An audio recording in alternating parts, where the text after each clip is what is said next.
Big U made his first appearance in court, y'all.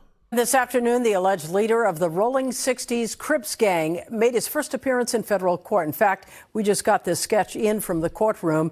The judge... He looked like Whack 100 right here. They need a better drawer. I would think this was Whack 100 if you ask me. Big U a little darker, and I don't know, different shade. Ordered Eugene Henley Jr. to remain in federal custody at least until his detention hearing, which is now scheduled for March 31st. Henley turned himself in to federal agents yesterday. Investigators also looking into his charity and how he used donations and grant money. NBC4's Alex Rozier joins us live with reaction you will see for the first time only on 4. Alex. Colin, Eugene Henley Jr.'s charity received millions of dollars in grant money from the city's GRID program. That's the Gang Reduction and Youth Development Program. But the feds say his charity was a front for his criminal enterprise. And today we're hearing reaction from other grant recipients who reacted to this news. Eugene Henley Jr., known as Big U, is well known in the community. This season 2 of Checking In. On his podcast seen here on YouTube, he's been joined by celebrities like Nick Cannon. I grew up in a church. And Snoop Dogg. The big homie. Yes, sir. But Big U's also known for his nonprofit, Developing Options, that works to reduce gang violence. They do tremendous work with youth, particularly around sports and gang intervention. Dr. Robert Sacedo runs Community Build, another organization that works on gang reduction, and he knows Big U. Your experience with Big U has been positive. Oh, absolutely positive. And that's why he was stunned to learn of his arrest. The feds say Big U ran a criminal enterprise that committed a series of racketeering crimes, including extortion, human trafficking, fraud, and the 2021 murder of an aspiring rapper. I was shocked to hear, but we're always shocked. Yo, that was crazy because the aspiring rapper, RW, I believe his initials, that was his son's best friend. Now his son, Big U's son, plays in the NFL right now. That was like he lived at the house with him. That's why it wasn't like some random other gangbanger killer and he ran into him and left him on the dirt. Whatever, that's some criminal shit. Y'all deal with that. That's the life y'all live.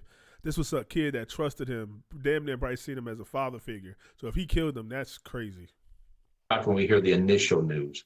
And that's why I always tell people, hey, let's not rush to judgment. The feds also said Henley Jr.'s charity was a front for his criminal enterprise. Mr. Henley is accused of embezzling donations made by celebrities, professional athletes. Court papers said Developing Options has received millions in grant money from the City of LA's Gang Reduction and Youth Prevention Program, known as GRID. Dr. Sacedo's nonprofit is also a GRID grant recipient, and even after the arrest, he's a big believer in the program. The GRID intervention and prevention employees across the spectrum of GRID agencies are really the silent heroes you don't know anything about or hear about. Several years ago, when murders in Los Angeles were at a high of 1,200 per year, that number's come down to, I think, just over a couple of hundred per year.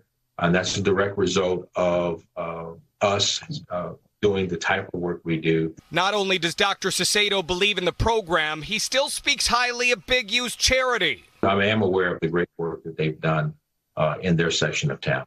But Developing Options leader is now in custody, facing the possibility of decades behind bars. We just need to let the process take its place and see where it lands.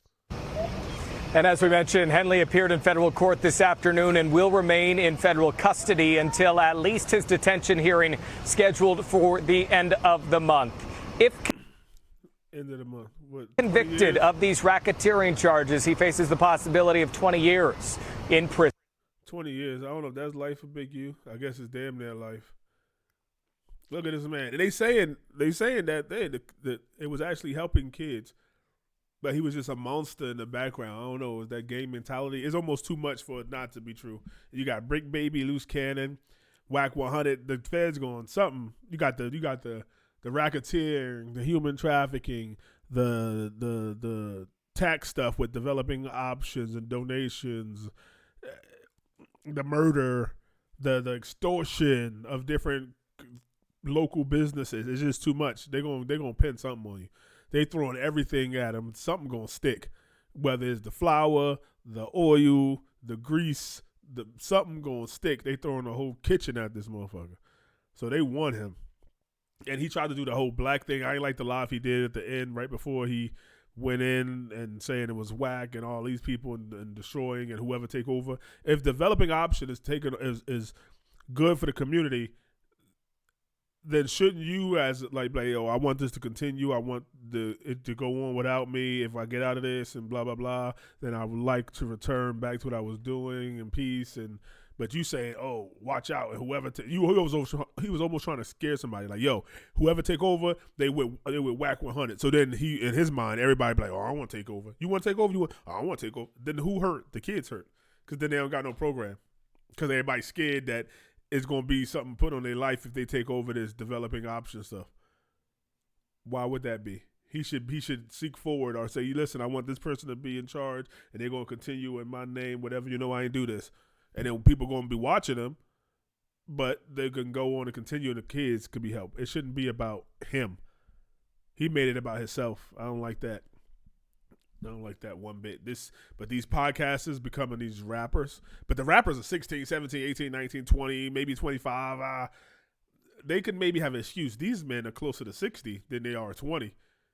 So what excuse do you got being a gang member? Like, he was around Suge, I know, and Whack 100 around Suge and the brother, and they doing different stuff and security work.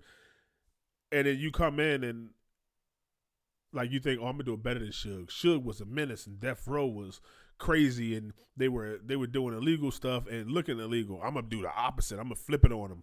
Do a 180. I'm going to be the good man and the reform people. And only black people love to reform gangsters and drug dealers. And they got you could be charged with everything. I think I said this in another video. You could be charged with bank fraud and then go to prison and come out and be like, you know what? I'm sorry for my bank fraud, but let me tell you how to fix your credit. You come with me. I know. Because you're a fucking scammer and you're trying to get my stuff. Oh, you know what? I know I was scamming people and writing bad checks, but come and trust me with your real estate. Let me tell you how to trade these stocks. I was a drug dealer, so I know how to trade this, and I was trading that with the Connect and counting money. So I'm good with funds. So let me come tell you how to invest. This is the stupidest thing I ever heard of. But let me know what y'all think, Cave Dwellers. If all these motherfuckers should be in prison. All of them. I think Wack gonna be in prison soon too. That's what we waiting for. He be extorting people. Like, there's this thing called a conspiracy. And all they got to think, if you had knowledge of it. So, Wack, you had knowledge of this, and the mother told Wack that they were about to arrest Big U before it happened, but she told him, asked him not to tell, and he just recorded it and went to Clubhouse and tell. These are people that they're snitching now, but they got and they were snitching, right? Because they're criminals, so they got to abide by those rules. So they're snitching, but then he's like, oh, no, I'm not snitching, telling you he committed a murder. Because Trap LaRosse, they said it on this podcast. Look, they already said he did it. So me repeating it, it's still snitching. If everybody in the neighborhood know that he robbed the store, they law-abiding citizens working out, they can say that. But the moment you go, hey, I think he robbed that store, everybody, you a snitch. It don't matter how many people knew, how many people confirmed it. Because you supposed to be in the street. You supposed to be in the know. So if Joe Smo say it, if Flacco go up and say, yo, I think you murdered somebody, they be like, Flacco, what the fuck you know? You don't know no gangs. You ain't even from here. Get out of here. But if you say it, Wack, then it's, oh, shit, Wack, no. I mean, I don't think Big U did it, but Wack be out there with the killers and the robbers. Like, he connected in that world. He said it, and there must be some validity to it. You snitching. It don't matter how many other people confirmed it. Since when was snitching dependent upon whether people know it or not? Because if that's true, all the kids getting killed in the inner city in Chicago and stuff, the people around you, oh, everybody know Lil Ron shot that girl up at the McDonald's. Well, then everybody know, go tell the police. Because everybody know. It ain't snitching. Come on, these people don't even live by their own laws. That's why they can't live like regular people by our laws that we got. No killing, robbing, because they can't even live by their own. If you can't live by the rest of the rules that society set, what make you think you could join an organization and be secretive and keep all those laws? You can't. You break laws for a living. Oh yeah, but these rules this the pirate life for me. I'm gonna keep these laws. You's a fucking pirate. Pirates ain't known for their honesty. It's crazy. Let me know what y'all think, Cave Dweller. This shit ridiculous.